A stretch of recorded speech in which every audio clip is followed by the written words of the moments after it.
Karunungang Buhay kasama si Pastor Joey Umali. Dito lang sa 702 DZAS, Agapay ng Sambayanan.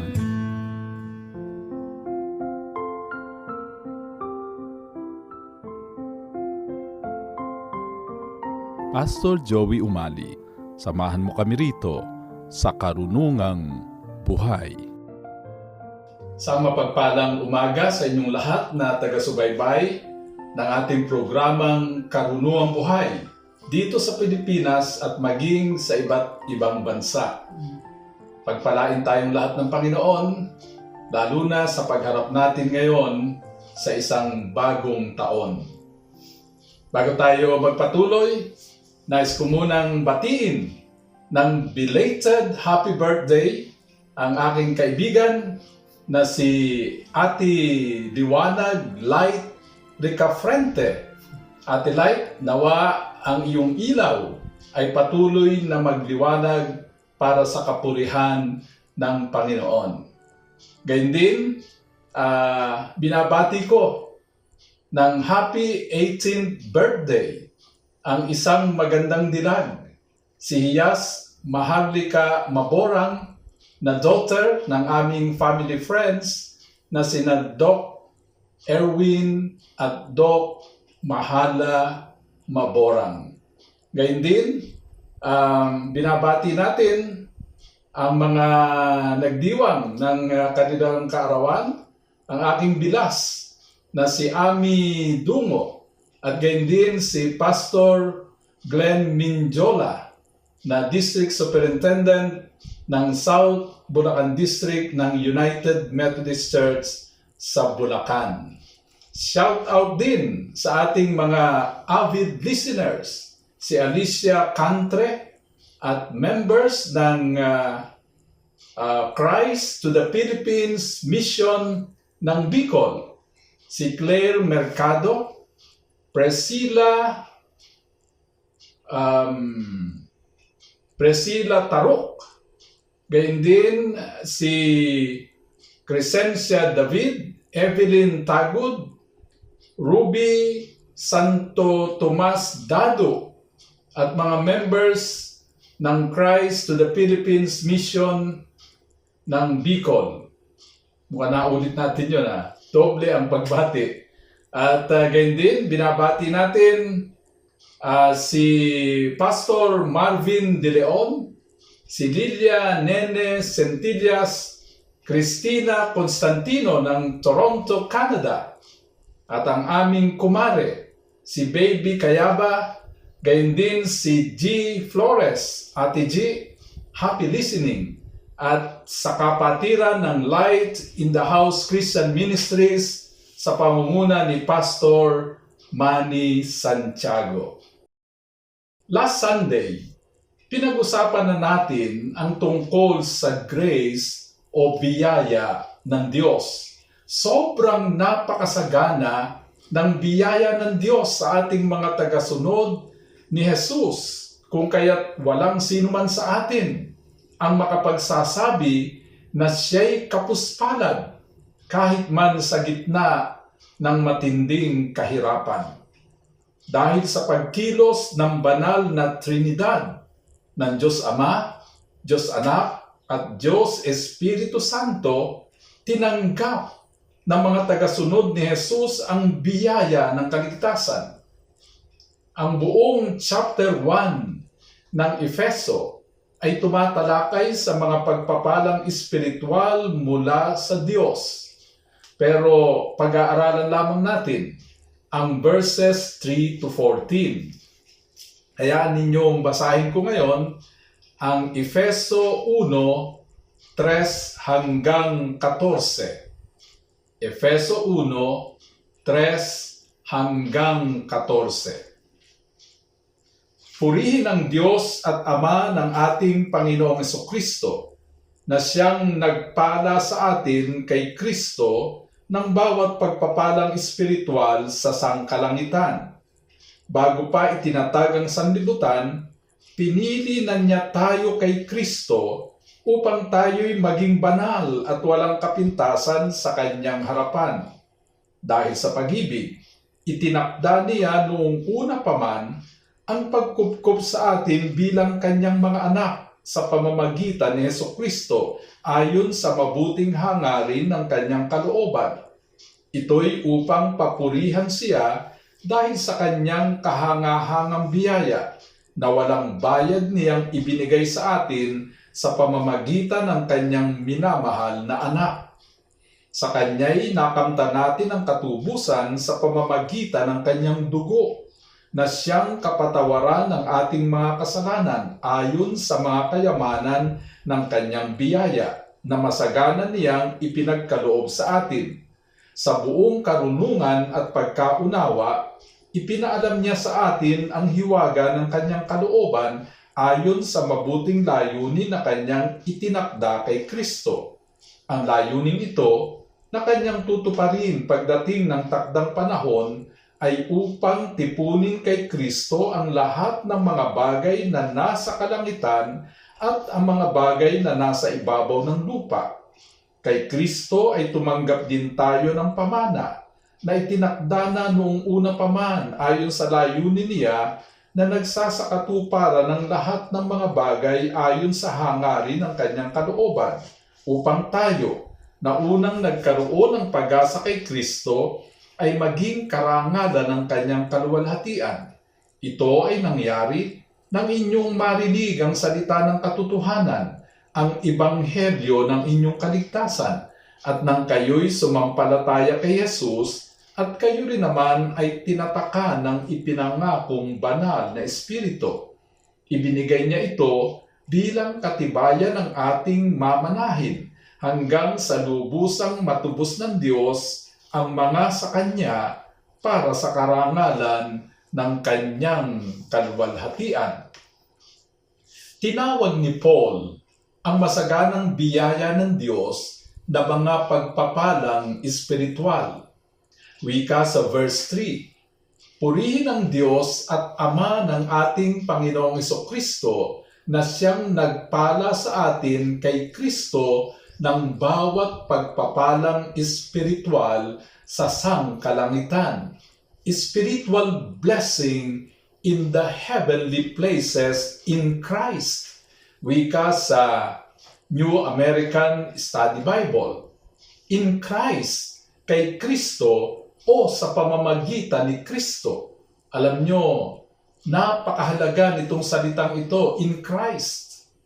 Sumaatin ang masaganang biyaya ng Diyos o ang mga pagpapalang espiritual dahil kay Jesus, in Christ, because of Christ. Hindi dahil sa pinagmula nating lahi o dahil sa taas ng ating pinag-aralan o sa laki ng ating kayamanan. Dahil kay Kristo, kaya tinanggap natin ang mga pagpapalang espiritual. Walang anumang pagpapalang material ang makapagbibigay ng kasiglahan sa pagod na kaluluwa. No material things can ever give us full satisfaction and contentment. Ang kayamanan, kapangyarihan at katanyagan ay hindi garantiya ng isang makabuluhang buhay. Kaya't ang pagpapalang espiritual ang dapat sana'y pinagpupursigihan ng lahat ng tao sa lahat ng panahon, sapagkat ito lamang ang makapagbibigay sa kanya ng tunay na tagumpay sa kasalukuyang buhay at maging sa buhay na darating. Pakinggan ninyo ito. Ang bantog na Dutch painter na si Vincent van Gogh at ang sikat na American novelist na si Ernest Hemingway ay kapwa nagbaril sa sarili. Ang American actor at comedian na si Robin Williams ay nagbigti. Ang German billionaire na si Adolf Merkel, ika-5 pinakamayamang tao sa Germany, ay nagpasagasa sa tren. These were just among so many people whose fame and fortune had failed to give them fulfilled and meaningful lives.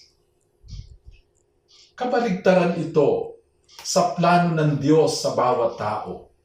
Sapagkat ang plano ng Diyos, tulad ng sinasabi sa Jeremias 29:11, ay kinabukasang punong-puno ng pag-asa. Pero alam ninyo, napaka-espesyal sa Diyos ang mga tagasunod ni Jesus. Very special. Bakit? Una, sapagkat sa simula't simula pa'y pinili na ng Diyos ang mga tagasunod ni Jesus. Napaka-long range kung magplano ang Diyos. Bago pa man niya dikain ang sanlibutan, may maganda na siyang plano sa mga sasampalataya sa kanyang anak na si Jesus. Ganito ang wika sa verse 4 ng ating teksto. Bago pa itinatag ang sanlibutan, pinili na niya tayo kay Kristo upang tayo'y maging banal at walang kapintasan sa kanyang harapan.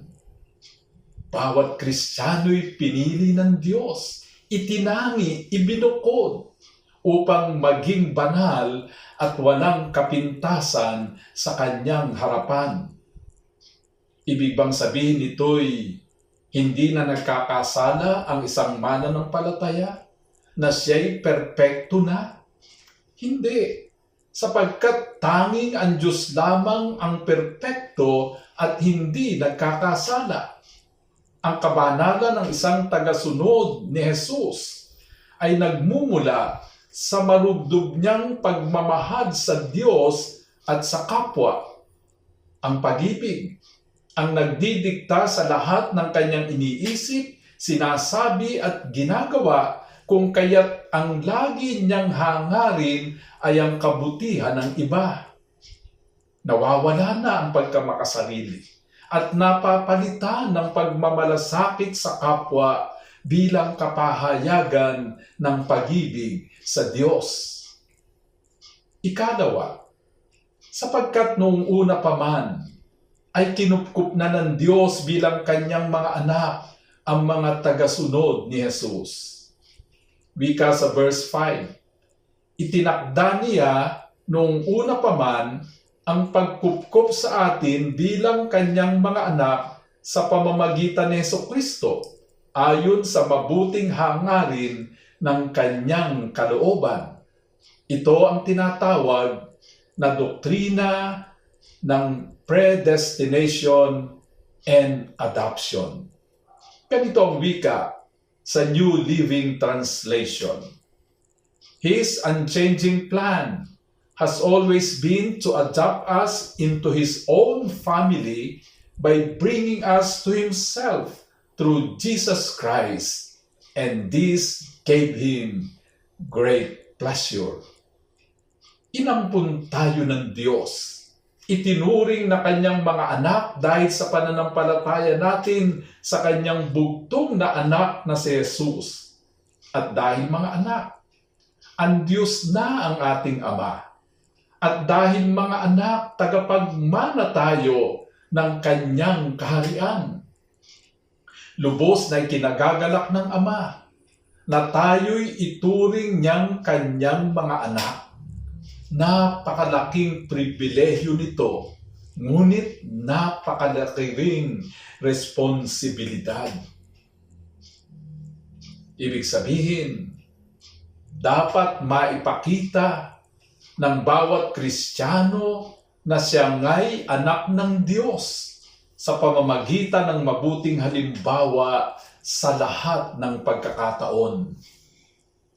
Dapat nakikita ng tao si Jesus sa bawat Kristiyano. Hindi dapat mangyari yung sinabi minsan ni Mahatma Gandhi, I like your Christ. I do not like your Christians. Your Christians are so unlike your Christ. Ang ibig sabihin, mga kapatid, ng pagiging Kristiyano is becoming like Christ day by day. Ikatlo, sapagkat isinugo ng Diyos si Jesus upang tayo'y tubusin sa ating kasalanan sa pamamagitan ng sarili niyang dugo. Wika sa verse 7, sa Kanya'y nakamtan natin ang katubusan sa pamamagitan ng Kanyang dugo, na Siyang kapatawaran ng ating mga kasalanan ayon sa mga kayamanan ng Kanyang biyaya.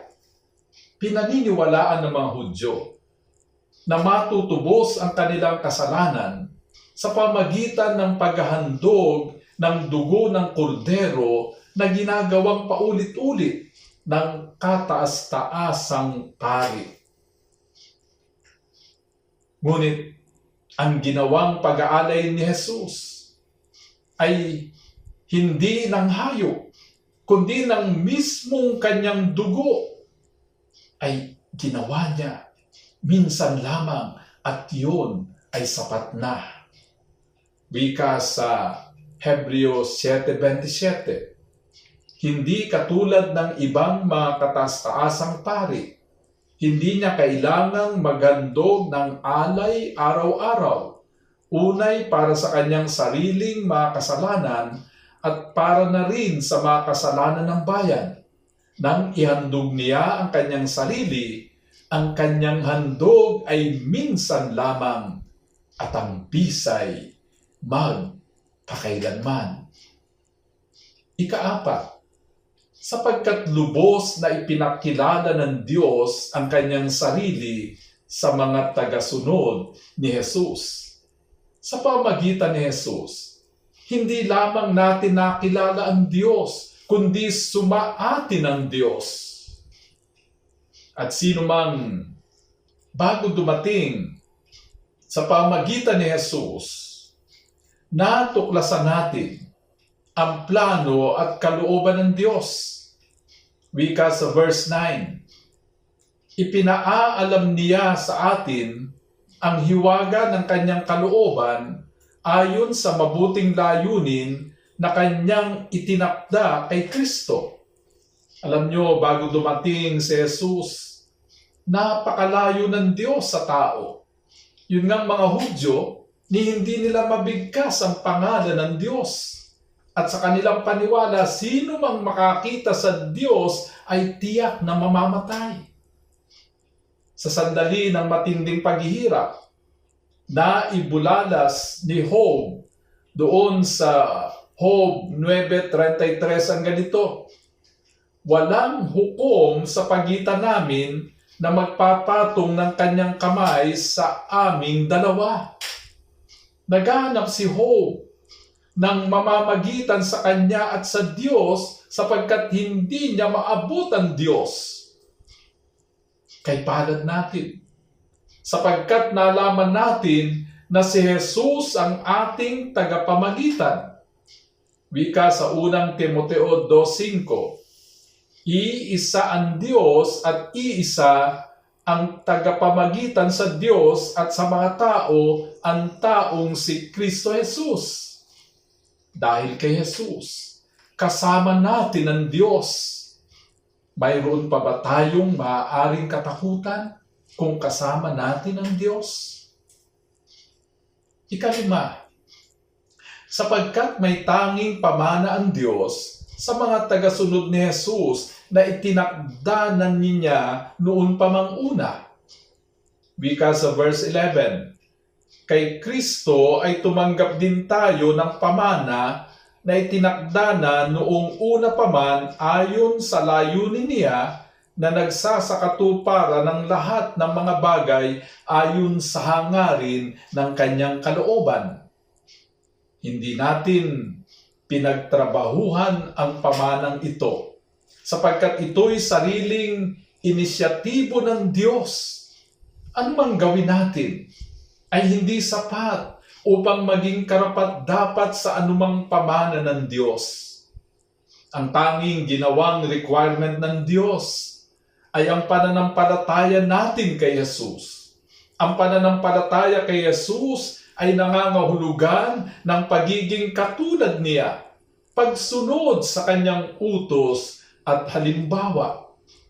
Sa Mateo 5:3 ay sinabi ni Jesus, "Pinagpala ang mga mapagpakumbabang loob, sapagkat para sa kanila ang kaharian ng langit." Ang pagpapakumbaba ay ang pagpapasakop sa kalooban ng Diyos, ang pagsuko sa paghahari ni Jesus, at ang pagmamahal sa kapwa gaya ng pagmamahal sa sarili. Sino mang mabubuhay sa ilalim ng ganitong pamantayan ay magmamana ng kaharian ng langit. Ibig sabihin, tatanggap ng buhay na walang hanggan. May pamana pa bang hihigit dyan?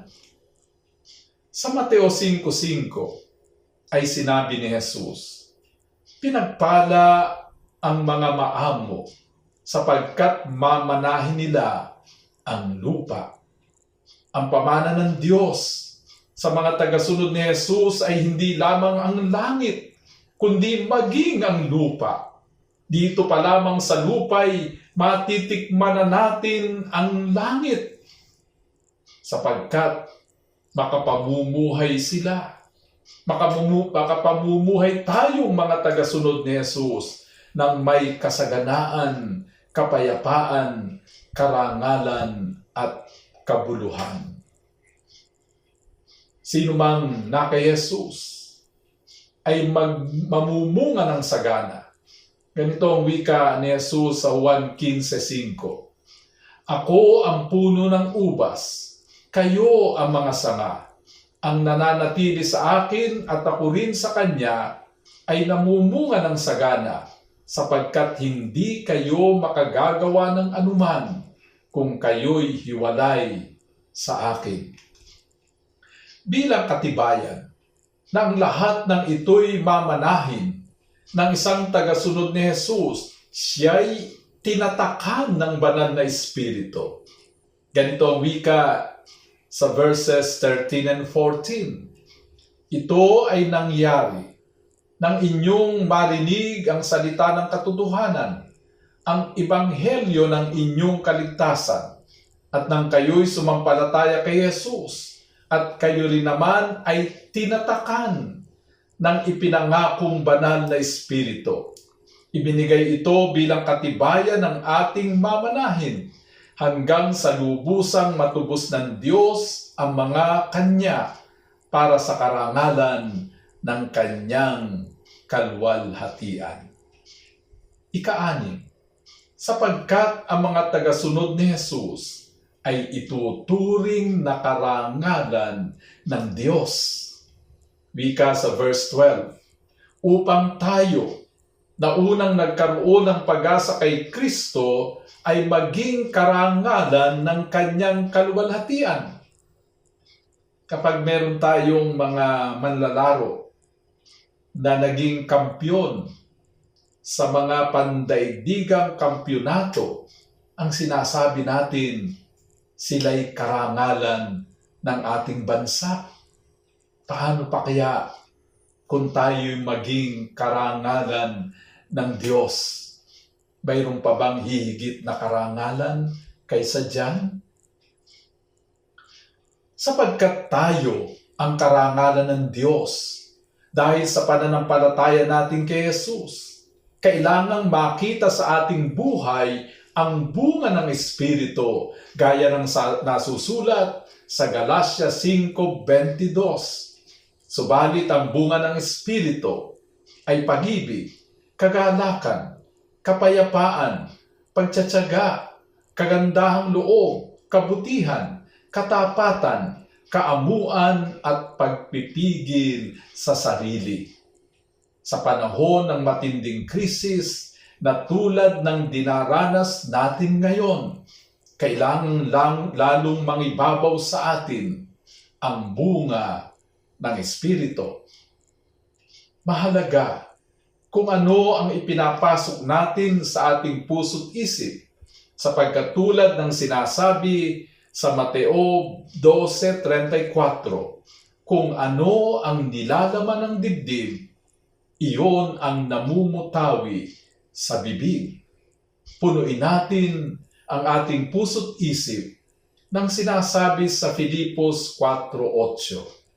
Anumang bagay na totoo, anumang bagay na kagalang-galang, anumang bagay na matuwid, anumang bagay na malinis, anumang bagay na kanais-nais, anumang bagay na kahanga-hanga, kung may anumang kahusayan, at kung may karapat-dapat parangalan, ang mga bagay na ito ang isipin ninyo.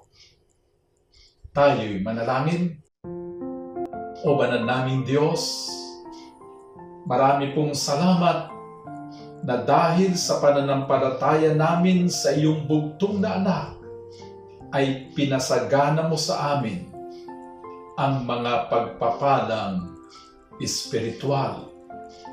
O banal naming Diyos, sa gitna nawa ng nararanasan naming pandemya, ang mga tao ay hanapin ang mga pagpapalang espiritual. Sa pangalan ng Ama, ng Anak, at ng Banal na Espiritu. Amen. Maraming salamat sa iyong pakikinig. Hanggang sa susunod na linggo, tandaan mo, mahal ka ng Diyos kahapon, ngayon, at bukas. Pastor Joey Umali, nagpapasalamat sa iyong pakikinig dito sa Karunungang Buhay. Hanggang sa susunod na linggo, tandaan, ang salita ng Diyos ay karunungang buhay at tanglaw sa ating landas, isa-isip at isa-buhay para sa matagumpay na pamumuhay.